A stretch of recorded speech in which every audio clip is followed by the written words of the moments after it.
Union of Karnataka quarry and stone crusher association ರಾಜ್ಯ ಸರ್ಕಾರದ ರಾಜಧನ ವಸೂಲಿ ಕ್ರಮ ಖಂಡನೆ, ಓಟಿಎಸ್ ನಿರ್ಧಾರ ಹಾಗೂ ಕೋಟ್ಯಾಂತರ ದಂಡಕ್ಕೆ ವಿರೋಧ ಬೇಡಿಕೆ ಈಡೇರದಿದ್ದರೆ ಕಲ್ಲು ಗಣಿಗಾರಿಕೆ ಬಂದ್.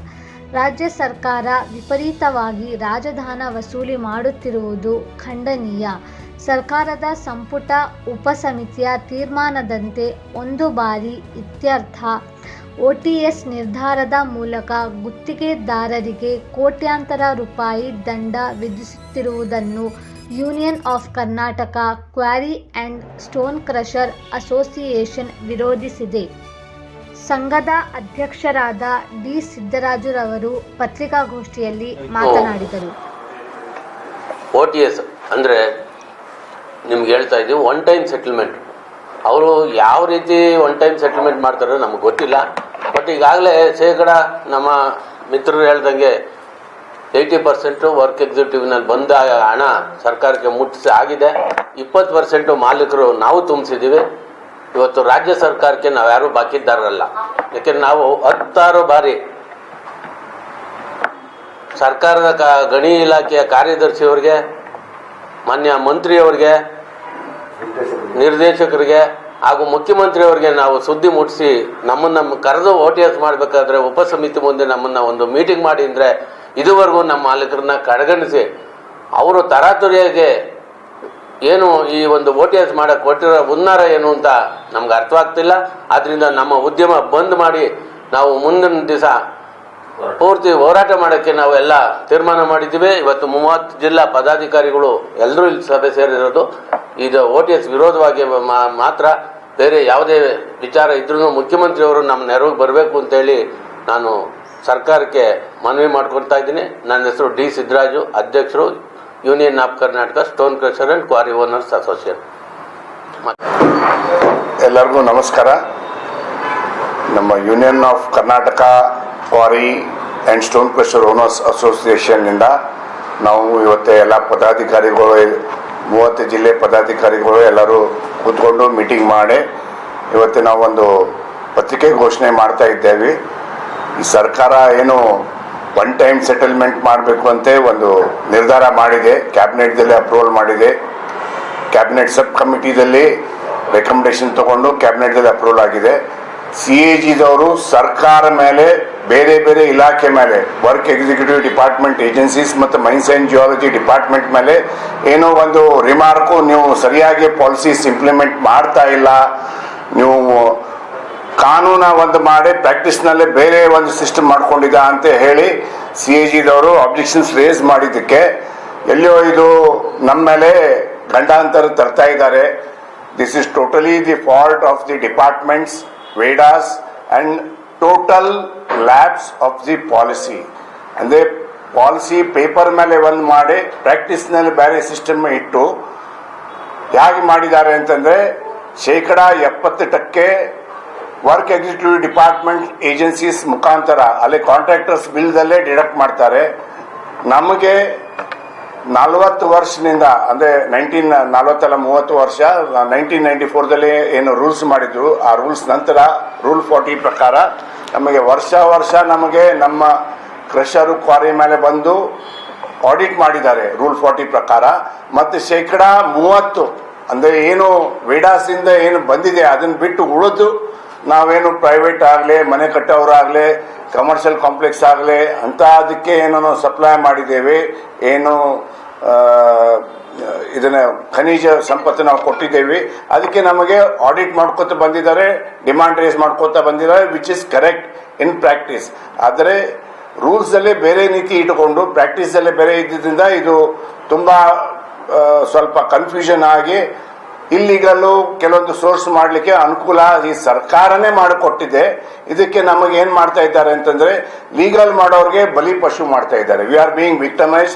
ಇದಕ್ಕೆ ನಮ್ಮದು totally we are against this. ಮತ್ತು ನಮ್ಮದು OTSಗೆ ಟೋಟಲಿ ವಿ ಆರ್ ಅಗೇನ್ಸ್ಟ್. ನಮ್ಮದು ಸುಮಾರು ಒಂದು 15-16 ವರ್ಷದಿಂದ ನಾವು ಡಿಮಾಂಡ್ ಏನು ಮಾಡ್ತಾ ಇದ್ದೇವೆ ಅಂತಂದರೆ ಇದು ಚಾಪ್ಟರ್ ನೀವು ತಪ್ಪು ನಿಮ್ಮಿಂದ ಆಗಿದೆ, department various work executive department agencies ತಪ್ಪಿದೆ, ಇದು ನೀವು ಚಾಪ್ಟರು ಕ್ಲೋಸ್ ಮಾಡಬೇಕಾದ್ರೆ 5 lakhs ಪರ್ ಹೆಕ್ಟೇರು ಒಂದು ದಂಡ ಕಲೆಕ್ಟ್ ಮಾಡಿ ಕ್ಲೋಸ್ ಮಾಡಿ ಮತ್ತು ಸಿಸ್ಟಮು ಇಂಪ್ರೂವೈಸ್ ಮಾಡಿ ಸರ್ಕಾರಿಗೆ ಮ್ಯಾಕ್ಸಿಮಮ್ ಆದಾಯ ರಾಯಲ್ಟಿ ಬರೋ ಹಾಗೆ ಮಾಡಿ ಅಂತೆ this has been our consistent effort since last 15-16 years. ಆದರೆ ಅದಕ್ಕೆ ಗಮನ ಕೊಡದೆ, ಅದಕ್ಕೆ ಪ್ರೋತ್ಸಾಹ ಕೊಡದೆ ನಮ್ಮ ಮೇಲೆ ಪ್ರಹಾರ ಮಾಡ್ಲಿಕ್ಕೆ ಹೊಂಟಿದ್ದಾರೆ. ಇದಕ್ಕೆ ನಾವು ತೀವ್ರವಾಗಿ ವಿರೋಧಿಸ್ತೇವೆ. ಮತ್ತೆ ಹಿಂದಕ್ಕೂ ಕೂಡ ನಾವು ಬಂದ್ ಮಾಡೋ ಪರಿಸ್ಥಿತಿ ಬಂದಿದೆ. ಇದು ಡಿಸಿಷನ್ ಕೂಡ ನೋಡಿ ಹ್ಯಾಕ್ ಮಾಡಿದ್ದಾರೆ, ಯೂನಿಲ್ಯಾಟ್ರಲಿ ಮಾಡಿದ್ದಾರೆ. ಇಂಡಸ್ಟ್ರಿದವ್ರಿಗೆ ಕರೆದು ಏನಾಗಿದೆ ಏನಿಲ್ಲ ಇದನ್ನ ಕೇಳಲಿಕ್ಕೆ ರೆಡಿ ಇಲ್ಲ. ತಮ್ಮ ಪೂರ್ತಕ್ಕೆ ತಾವೇನೆ ಇದನ್ನ ಮಾಡಿ ಅಂದ್ರೆ ಇದು ಏನು ನಾವು ಬಂದ್ ಮಾಡಬೇಕಾ? ಬಂದ್ ಮಾಡೋ ಉದ್ದೇಶ ಇದೆಯಾ? ಈ ಉಳ್ಕಿ ಇದರಲ್ಲಿ ಹೇಗೆ ಪ್ಲೇಯರ್ಸ್ ತೆಗೆದು ಬೇರೆಯವ್ರಿಗೆ ದೊಡ್ಡ ದೊಡ್ಡ ಜಿಂದಾಲು ಅಥವಾ L&T ಇಂಥ ದೊಡ್ಡ ದೊಡ್ಡ ಕಂಪ್ನಿ ಕೊಡೋ ವಿಚಾರ ಇದೆಯಾ ಸರ್ಕಾರದ್ದು? ಎಲ್ಲೋ ನಮ್ಮ ಮೇಲೆ ಹೊಟ್ಟಿ ಮೇಲೆ ಕಾಲಿಡ್ಲಿಕ್ಕೆ ಬರ್ತಾ ಇದ್ದಾರೆ. ಇದಕ್ಕೆ ನಾವು ತುಂಬಾ ತೀವ್ರವಾಗಿ ಇದಕ್ಕೆ ವಿರೋಧಿಸ್ತೇವೆ ಮತ್ತು ಇದು ಖಂಡಿಸ್ತೇವೆ ಅಂತ ಹೇಳಿ ತಮ್ಮ ಗಮನಕ್ಕೆ ನಾವು ಈ ಪ್ರೆಸ್ ಮುಖಾಂತರ CMಗಾಗಲೇ ನಮ್ಮ ಸರ್ಕಾರದ ಏನೋ ಪದಾಧಿಕಾರಿ ಇದ್ದಾರೆ, ಮಿನಿಸ್ಟರ್ಸ್ ಇದ್ದಾರೆ, ವೇರಿಯಸ್ ಡಿಪಾರ್ಟ್ಮೆಂಟ್ ಹೆಡ್ಸ್ ಇದ್ದಾರೆ, ಚೀಫ್ ಸೆಕ್ರೆಟರಿ ಇದ್ದಾರೆ, ಅವ್ರ ಗಮನಕ್ಕೆ ತರಿಸಲಿಕ್ಕೆ ನಾವು ನಿಮ್ಮ ಮುಖಾಂತರ ಇದನ್ನು ನಾವು ಘೋಷಣೆ ಮಾಡ್ತಾ ಇದ್ದೇವೆ ಅಂತ ಹೇಳಿ ಮುಗಿಸ್ತೇನೆ ನನ್ನ ಮಾತು. ಜೈ ಹಿಂದ್, ಜೈ ಕರ್ನಾಟಕ. ನಾನು union of Karnataka quarry and stone crushers owners ಗೌರವ ಅಧ್ಯಕ್ಷ ಸಂಜೀವ್ ಹಟ್ಟಿಹೊಳಿ. ನಮ್ಮ ಅಧ್ಯಕ್ಷರು ಈಗಾಗಲೇ ಹೇಳಿದ್ರು, ನಾವಿವತ್ತು 32 ಜಿಲ್ಲೆಗಳಿಂದ ಸಭೆ ಕರೆದಿರ್ತಕ್ಕಂಥದ್ದು. OTS ಅಂತ ಹೇಳಿ ಮೊನ್ನೆ ಕ್ಯಾಬಿನೆಟ್ನಲ್ಲಿ ಒಂದು ತೀರ್ಮಾನ ಮಾಡಿದ್ದಾರೆ. ಇಲ್ಲಿ ರಾಯಲ್ಟಿ ಕಲೆಕ್ಷನ್ಗೆ 2 ದಾರಿ ಮಾಡ್ಕೊಂಡಿದ್ದಾರೆ. ಒಂದು ಕಾಂಟ್ರಾಕ್ಟರ್ಸ್ ಹತ್ರ ಕೆಲಸ ಮಾಡಾದ್ಮೇಲೆ ತಗೊಳ್ಳೋದು. ಅವ್ರು ಎಲ್ಲಿಂದ ನಾನಾ ತರಲಿ ಜಲ್ಲಿನ ಅವ್ರು ಕೇಳಲ್ಲ. ಅವ್ರು ಕಳ್ತನ ತೊಗೊಂಬಂದು ತಮಿಳ್ನಾಡಿನ ತೊಗೊಂಬರ್ಲಿ, ಎಲ್ಲನ ತೊಗೊಂಬರ್ಲಿ, ಇಲ್ಲಿಗಲ್ ಕ್ವಾರಿಯಿಂದ ತೊಗೊಂಬರ್ಲಿ, ತೊಗೊಂಡೋಗಿ ಹಾಕಿಸ್ಕೊಂತಾರೆ. ಕೊನೆಗೆ ಅವ್ರು ಬಿಲ್ ಆಗೋ ಸಮಯದಲ್ಲಿ ಆ ಬಿಲ್ನಲ್ಲಿ ಬರೀ ರಾಯಲ್ಟಿ ಮಾತ್ರ, DMF ಕಟ್ಟಾಗಲ್ಲ, APPನೂ ಕಟ್ಟಾಗಲ್ಲ, ಅಷ್ಟು ಮಾತ್ರ ಕಟ್ ಮಾಡಿಬಿಟ್ಟು ಅವ್ರಿಗೆ ಬಿಲ್ ಮಾಡಿ ಕೊಡ್ತಾ ಇದ್ದಾರೆ. ಅಂದರೆ ಸರ್ಕಾರ ಎಲ್ಲೋ ಒಂದು ಕಡೆ ಇಲ್ಲಿಗಾಲಿಟಿಗೆ ಪ್ರೋತ್ಸಾಹ ಕೊಟ್ಟು ಮಾಡಿಸ್ಬಿಟ್ಟು ಅಷ್ಟು ವರ್ಷದಿಂದ ಹೊಡೆದು ಆ ಥರ ಮಾಡೋದನ್ನ ಇವಾಗ ನಮ್ಮ ಮೇಲೆ OTS ಮಾಡಿಬಿಟ್ಟು ನೀವು ಒಂದ್ಸತಿ ಕಟ್ಟಿ ರಾಯಲ್ಟಿನ ಇಷ್ಟು ದಿನ ನೀವು ಕ್ವಾರಿ ಮಾಡಿರೋದಕ್ಕೋಸ್ಕರ ಅಂತ ಹೇಳಿ ಒಂದು ತಪ್ಪು ದಾರಿಗೆ ಎಳಿತಾ ಇದ್ದಾರೆ. ಇದು ಆಗಲೇ ಕ್ಯಾಬಿನೆಟ್ನಲ್ಲಿ ಇದ್ರ ಬಗ್ಗೆ ತೀರ್ಮಾನ ಆಗಿದೆ ಅಂತ ನಮ್ಗೆ ಕೇಳ್ಬಂದಿದೆ. ಹಾಗಾಗಿ ನಾವೆಲ್ಲ ಒಗ್ಗೂಡಿಸಿ ಈ ಒಂದು ತೀರ್ಮಾನನ ವಿರೋಧಿಸ್ತಾ ಇದ್ದೀವಿ ಅಂತ ಹೇಳಿ ತಮ್ಮ ಮುಂದೆ ಕೇಳ್ತಾ ಇದ್ದೀನಿ. ನನ್ನ ಹೆಸರು ಭಾಸ್ಕರ್, ಸಹ ಕಾರ್ಯದರ್ಶಿ, ಕರ್ನಾಟಕ ಸ್ಟೋನ್ ಕ್ರಷರ್ ಮತ್ತು quarry owners association. Thank you. Kannada ಮತ್ತು ಉಡುಪಿ ಜಿಲ್ಲಾ ಕ್ವಾರಿ ಮಾಲಕರ ಸಂಘದ ಅಧ್ಯಕ್ಷ ಹಾಗೂ ಇಲ್ಲಿ union of Karnataka crusher owners association ಉಪಾಧ್ಯಕ್ಷರಾಗಿ ಹೇಳ್ತಾ ಇದ್ದೇನೆ. ಏನಂತ ಹೇಳಿದರೆ, ಸುಮಾರು 2016 ಇದು ಈ ಪ್ರಾಬ್ಲಮ್ ಫಸ್ಟ್ ಸ್ಟಾರ್ಟ್ ಆಗಿದೆ. ಈಗಾಗಲೇ ನಿಮಗೆಲ್ಲರಿಗೂ ತಿಳಿದಿರುವ ಹಾಗೆ ಸುಮಾರು 6,000 ಕೋಟಿ ಅಂತ ಒಂದು ನೋಟಿಸ್ ಹಚ್ಚಿದ್ದಾರೆ ಸರ್ಕಾರದವರು. ಈ ನೋಟಿಸನ್ನು ಇವತ್ತಿಗೂ ಹೈಕೋರ್ಟಲ್ಲಿ ಇನ್ನೂ ಬಾಕಿ ಇದೆ ಇತ್ಯರ್ಥ ಆಗಲಿಕ್ಕೆ. ಯಾಕಂತ ಹೇಳಿದ್ರೆ ಇಟ್ ಇಸ್ ಸ್ಟಿಲ್ ಸಬ್ಜುಡಿಸ್. ಕೆಲವರಿಗೆ ಈ ನೋಟಿಸನ್ನು ಡಿಮಾಂಡ್ ನೋಟಿಸನ್ನು ಶೋಕಾಸ್ ನೋಟಿಸಿಗೆ ಕನ್ವರ್ಟ್ ಮಾಡಿ ಅಂತ ಹೈಕೋರ್ಟ್ ಆದೇಶ ಆಗಿದೆ. ಈ ಶೋಕಾಸ್ ನೋಟಿಸಿಗೆ ಎಲ್ಲರೂ ಉತ್ತರವನ್ನು ಡಿಪಾರ್ಟ್ಮೆಂಟ್ಗೆ ಸಲ್ಲಿಸಿದ್ದಾರೆ. ಈಗ ನಾವು ಕೊಟ್ಟ ಉತ್ತರ ಸಮರ್ಪಕವಾಗಿ ಇದೆಯಾ ಇಲ್ವೋ ಅಂತೇಳಿ ಡಿಪಾರ್ಟ್ಮೆಂಟ್ ಅದನ್ನು ಫಸ್ಟ್ ಪರಿಗಣಿಸಬೇಕಿತ್ತು. ಇದನ್ನು ಯಾವುದು ಮುಂದುವರಿಸೋ ಮುಂದೆ ಅದನ್ನು ಯಾವುದು ಪರಿಗಣಿಸದೆ ಏಕಾಏಕಿ ಯೂನಿಲ್ಯಾಟ್ರಲಿ ಇವರು ಇದು ಮಾಡಿದ್ದು ಬಹಳ ತಪ್ಪು. ಯಾಕಂತ ಹೇಳಿದ್ರೆ ಒಂದೇನಂತ ಹೇಳಿದ್ರೆ, ಈ ಮ್ಯಾಟರ್ ಏನಿದೆ ಇದು ಇಟ್ ಇಸ್ ಸಬ್ಜುಡಿಸ್. ಇನ್ನು ಕೋರ್ಟ್ ಇದಕ್ಕೆ ತೀರ್ಮಾನ ಇನ್ನೂ ಕೊಟ್ಟಿಲ್ಲ. ಇನ್ನು ಕೆಲವು ಕೇಸ್ಗಳಲ್ಲಿ ನಮ್ಮ ಸಮ್ಮುಖದಲ್ಲಿ ಸರ್ವೆ ಆಗಿಲ್ಲ, ನಿಮ್ಮ ಸಮ್ಮುಖದಲ್ಲಿ ಸರ್ವೆ ಆಗಬೇಕಂತ ಕೂಡ ಕೋರ್ಟ್ ಆದೇಶ ಮಾಡಿದೆ. ಈಗ ಸರ್ವೆ ಆಗಬೇಕಾದ್ರೆ ಫಸ್ಟ್ ಏನು ಯಾವುದು ಸರ್ವೆ ಆಗಬೇಕಾದ್ರೂ ಒಂದು ಒರಿಜಿನಲ್ ಗ್ರೌಂಡ್ ಲೆವೆಲ್ ಇರಬೇಕು. ಈ ಡಿಪಾರ್ಟ್ಮೆಂಟಲ್ಲಿ ಎಲ್ಲೂ ಒರಿಜಿನಲ್ ಗ್ರೌಂಡ್ ಲೆವೆಲ್ ಇಲ್ಲದ ಕಾರಣ ಇವತ್ತಿಗೂ ಆ ಸರ್ವೆ ಕರೆಕ್ಟಾಗಿ ಮಾಡೋಕ್ಕೆ ಅವರಲ್ಲಿ ಏನೆಲ್ಲ ಸಮರ್ಪಕವಾದ ಒಂದು ಡೇಟಾ ಬೇಕೋ ಆ ಡೇಟಾ ಸರ್ಕಾರದಲ್ಲಿ ಇರುವುದಿಲ್ಲ.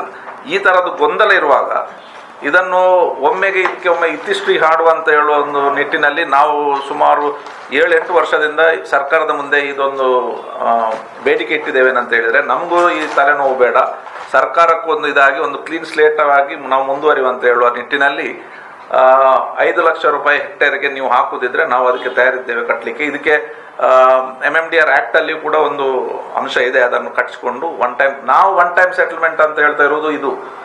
ಆದರೆ ಸರ್ಕಾರವು ಇವತ್ತು ಒನ್ ಟೈಮ್ ಸೆಟಲ್ಮೆಂಟ್ ಮಾಡಿದೆ ಅಂತ ಹೇಳಿದರೆ ಅದು ಬೇರೆ ವಿಚಾರ. ಈ 5 ಲಕ್ಷದ ವಿಚಾರ ಇಲ್ಲ. ಅವರು ಒನ್ ಟೈಮ್ ನೀವು ಎಷ್ಟು ತೆಗೆದಿದ್ದೀರಾ ಅಷ್ಟರದ್ದು ರಾಯಲ್ಟಿ ನೀವು ಕೊಡಿ ಅಂತ. ನಮ್ಮದು ವಿಚಾರ ಏನಂತ ಹೇಳಿದರೆ, ನೀವು ಸರ್ಕಾರ ಆಲ್ರೆಡಿ ಇದನ್ನು ಕಲೆಕ್ಟ್ ಮಾಡಿ ಆಗಿದೆ, ಇದನ್ನು ನೀವು ಪ್ರೂವ್ ಮಾಡಿ, ಇಲ್ಲಾದರೆ ನೀವು ಕಲೆಕ್ಟ್ ಮಾಡಿಲ್ಲ ಅಂತೇಳಿ.